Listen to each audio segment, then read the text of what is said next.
नमस्कार प्रिय श्रोताओं, स्वागत है आपका इस आध्यात्मिक यात्रा में, जहां हम आत्मज्ञान के प्रकाश में जीवन के गहरे रहस्यों को जानने का प्रयास कर रहे हैं।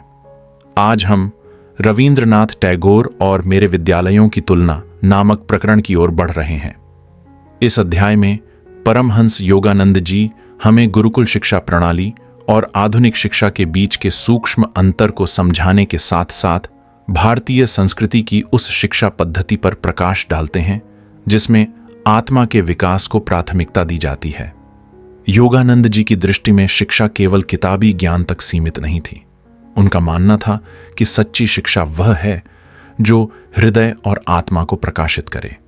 इस प्रसंग में वह विश्वविख्यात कवि और दार्शनिक गुरुदेव रविंद्रनाथ टैगोर के शिक्षा दर्शन की तुलना अपने स्वयं के अनुभवों और आदर्शों से करते हैं।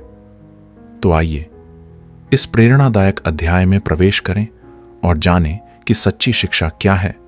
वह शिक्षा जो केवल बुद्धि को नहीं बल्कि आत्मा को भी पोषित करती है।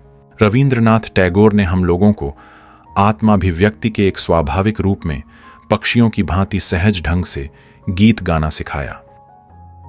एक दिन प्रातःकाल जब मैंने रांची के अपने विद्यालय के एक 14 वर्षीय छात्र भोलानाथ के सुरीले गायन की प्रशंसा की तो उसने यह बात बताई। बीच बीच में वह गाता ही रहता था। चाहे उसे कोई गाने के लिए कहे या ना कहे, वह सुरीली तानों की झड़ी लगा देता था। मेरे विद्यालय में आने से पहले वह रविंद्रनाथ टैगोर के बोलपुर स्थित सुप्रसिद्ध शांति निकेतन विद्यालय का छात्र रहा था। मैंने उससे कहा, रविंद्रनाथ के गीत बचपन से मेरे होठों पर रहे हैं।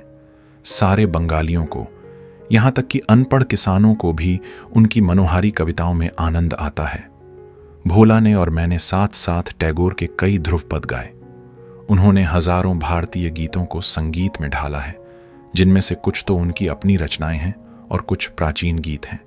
हमारा गायन समाप्त होने के बाद मैंने कहा, साहित्य के लिए रविंद्रनाथ को नोबेल पुरस्कार मिलने के शीघ्र बाद ही मैं उनसे मिला था। मुझे उनसे मिलने की इच्छा इसलिए हो रही थी कि अपने साहित्य के आलोचकों से निपटने में स्पष्टवादिता का उनका साहस मुझे बहुत अच्छा लगता था। यह कहकर मैं हंस पड़ा। भोला का कुतूहल जाग उठा। उसने पूरी कहानी सुनने की उत्सुकता प्रकट की। मैंने बताना शुरू किया। बंगाली काव्य में नई शैली लाने के लिए विद्वानों ने टैगोर की कटु आलोचना की। उन्होंने पंडितों को अत्यंत प्रिय लगने वाले निर्धारित नियमों को ठुकराकर लोकभाषा की पदावली को शास्त्रीय पदावली के साथ मिला दिया। उनके गीतों में मन को छू लेने वाले शब्दों में गहन दार्शनिक सत्य होता है। प्रचलित साहित्यिक ढंग की उन्होंने कोई परवाह नहीं की। एक प्रतिष्ठित समालोचक ने अत्यंत द्वेष के साथ अपनी गुटरगूं को छापकर 1 रुपये में बेचने वाला कपोत कवि कहकर रविंद्रनाथ का उल्लेख किया, किंतु टैगोर को भी अपना बदला लेने का अवसर जल्दी ही मिल गया। अपनी गीतांजलि का उन्होंने स्वयं ही जब अंग्रेजी में अनुवाद किया तो संपूर्ण पाश्चात्य साहित्यिक जगत ने उनके चरणों में अपने श्रद्धा सुमन अर्पित कर दिए। रेलवे की एक पूरी गाड़ी भरकर पंडित, जिनमें एक समय के उनके आलोचक भी शामिल थे, उनका अभिनंदन करने के लिए शांति निकेतन पहुंचे। जानबूझकर उन्हें काफी देर तक बिठाकर रखने के बाद ही रविंद्रनाथ उनसे मिले और फिर निर्विकार भाव से मौन रहकर उनकी प्रशंसा सुनते रहे। अंततः आलोचना के उनके ही प्रचलित अस्त्र को उन्होंने उन्हीं की ओर मोड़ दिया। उन्होंने कहा, सज्जनों, आप जिन गौरव सुरभियों की वर्षा यहां मुझ पर कर रहे हैं, उसमें आपकी गतकालीन घृणा की दुर्गंध भी विसंगत रूप से मिली हुई है। मेरे नोबेल पुरस्कार मिलने और आप लोगों की प्रखर प्रशंसात्मक बुद्धि के अचानक जागृत होने के बीच कहीं कोई संबंध तो नहीं? मैं तो अभी भी वही कवि हूं जिसने आप लोगों को तब बड़ा ही नाराज कर दिया था जब मैंने प्रथम बार बंगाल मंदिर में अपने विनम्र काव्य सुमन अर्पित किए थे। समाचार पत्रों ने टैगोर द्वारा सुनाई गई निर्भीक फटकार का वृत्तांत प्रकाशित किया। चापलूसी से सम्मोहित न हुए उस पुरुष के स्पष्टवादी शब्द मुझे बहुत पसंद आए। कोलकाता में रविंद्रनाथ के सेक्रेटरी श्री C.F. एंड्रयूज ने मेरा उनसे परिचय करा दिया। मैं जब वहां गया तो श्री एंड्रयूज केवल एक बंगाली धोती पहने हुए थे। वे टैगोर का उल्लेख प्रेम से गुरुदेव कहकर करते थे। रविंद्रनाथ ने शिष्टतापूर्वक मेरा स्वागत किया। उनके व्यक्तित्व से मनमोहकता, सुसंस्कृतता तथा शालीनता टपक रही थी। उनकी साहित्यिक पृष्ठभूमि के बारे में मेरे प्रश्न का उत्तर देते हुए उन्होंने बताया कि वे मुख्यतः हमारे धार्मिक ग्रंथों तथा 14वीं शताब्दी के एक लोकप्रिय कवि विद्यापति से प्रभावित रहे हैं। इन स्मृतियों से आह्लादित होकर मैं एक पुराने बंगाली गीत की टैगोर द्वारा की गई पुनः प्रस्तुति आमार ए घरे आपनार करे गृह दीप खानी ज्वालो, मेरी कुटिया में अपने कर कमल से प्रेम का अपना दीप जला दो को गाने लगा। भोला और मैं आनंद में यह गीत गाते हुए विद्यालय के प्रांगण में टहलने लगे। रांची में विद्यालय की स्थापना करने के लगभग 2 वर्ष बाद शांति निकेतन में आने के लिए मुझे रविंद्रनाथ का निमंत्रण मिला ताकि हम दोनों अपने शैक्षणिक आदर्शों पर चर्चा कर सकें। मैं खुशी से वहां गया। जब मैं उनसे मिलने पहुंचा तब वे अपने अध्ययन कक्ष में बैठे हुए थे। पहली भेंट के समान ही इस बार भी मुझे लगा कि उत्कृष्ट पुरुषत्व का चित्र बनाने के लिए यदि किसी चित्रकार को किसी मॉडल की आवश्यकता पड़े तो उनसे अधिक अच्छा मॉडल उसे नहीं मिल सकेगा। प्राचीन रोम के कुलीन पुरुष की तरह तीखे नाक नक्श का, सुंदरता के साथ तराशा हुआ सा उनका चेहरा, लहराते केश और लंबी दाढ़ी के बीच सुशोभित था। विशाल दयार्द्र नेत्र, देवता सदृश सौम्य मुस्कुराहट तथा बांसुरी की ध्वनि की याद दिलाती आवाज जो सचमुच मंत्रमुग्ध कर देती थी।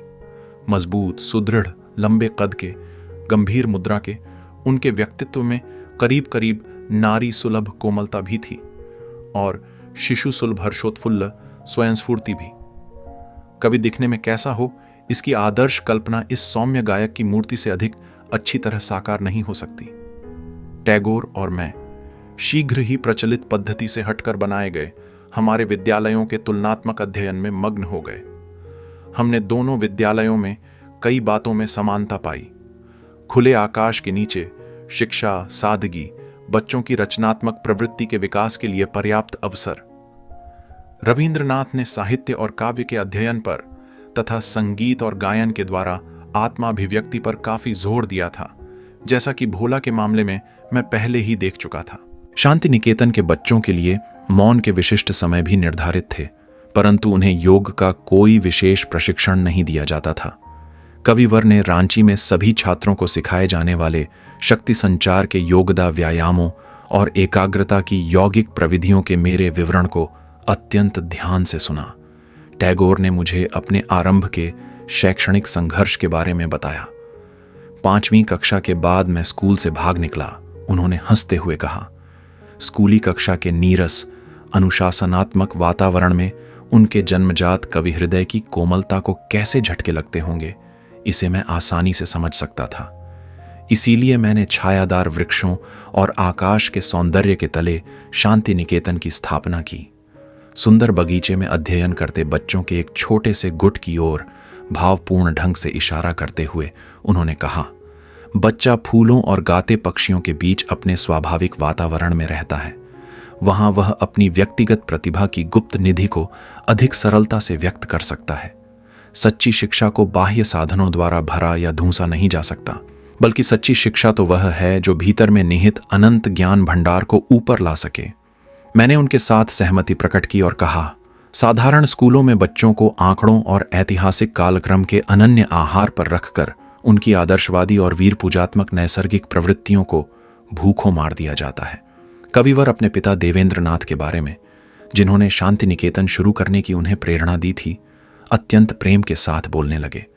उन्होंने कहा, पिताजी ने यह उपजाऊ जमीन मुझे दे दी, जहां उन्होंने पहले ही एक अतिथिशाला और मंदिर का निर्माण कर लिया था। मैंने 1901 में यहां केवल 10 बच्चों के साथ अपना शैक्षणिक प्रयोग आरंभ किया। नोबेल पुरस्कार के साथ जो 8000 पाउंड मिले, वह सब विद्यालय पर ही खर्च हो गए। दूर दूर तक महर्षि के नाम से विख्यात देवेंद्रनाथ टैगोर अत्यंत अद्भुत व्यक्ति थे, जैसा कि उनकी ऑटोबायोग्राफी से पता चलता है। अपनी युवावस्था के 2 वर्ष उन्होंने हिमालय में ध्यान धारणा में व्यतीत किए थे। उनके पिताजी द्वारकानाथ टैगोर भी पूरे बंगाल में जनहितार्थ दान धर्म के लिए विख्यात थे। इस गौरवशाली वंश वृक्ष से अनेक प्रतिभाशाली व्यक्तियों का पूरा परिवार ही पैदा हुआ है। केवल अकेले रविंद्रनाथ ही नहीं, बल्कि उनके सभी सगे संबंधियों ने रचनात्मक अभिव्यक्ति में विशिष्टता दिखाई है।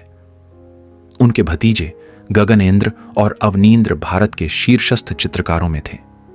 रविंद्रनाथ के भाई द्विजेंद्र एक दार्शनिक थे जिनसे पक्षी और जंगली पशु भी प्रेम करते थे। रविंद्रनाथ ने मुझसे एक रात अतिथिशाला में रहने का आग्रह किया। शाम को आंगन में बैठे कविवर और बच्चों के दृश्य ने मेरा मन मोह लिया। मैं अतीत काल में पहुंच गया। मेरे सामने प्रस्तुत दृश्य प्राचीन काल के किसी आश्रम की तरह लग रहा था। आनंद में विभोर गायक और उसके चारों ओर बैठे उसके भक्तजन सभी दिव्य प्रेम के प्रभामंडल से घिरे हुए। टैगोर मित्रता की प्रत्येक गांठ मनोमाधुर्य के धागे से बांधते थे। वे कभी भी अपनी बात पर जोर नहीं देते थे। एक दुर्निवार्य आकर्षण शक्ति से खींचकर हृदय जीत लेते थे।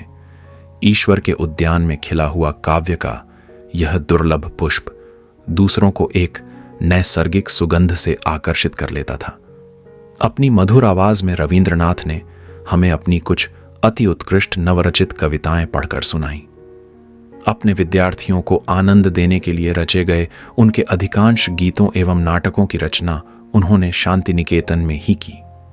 मेरी दृष्टि में उनके पद्मों की सुंदरता इसमें है कि लगभग प्रत्येक छंद में ईश्वर के नाम का उल्लेख किए बिना ईश्वर का जिक्र करने की उनकी अद्भुत कला उनमें प्रकट होती है।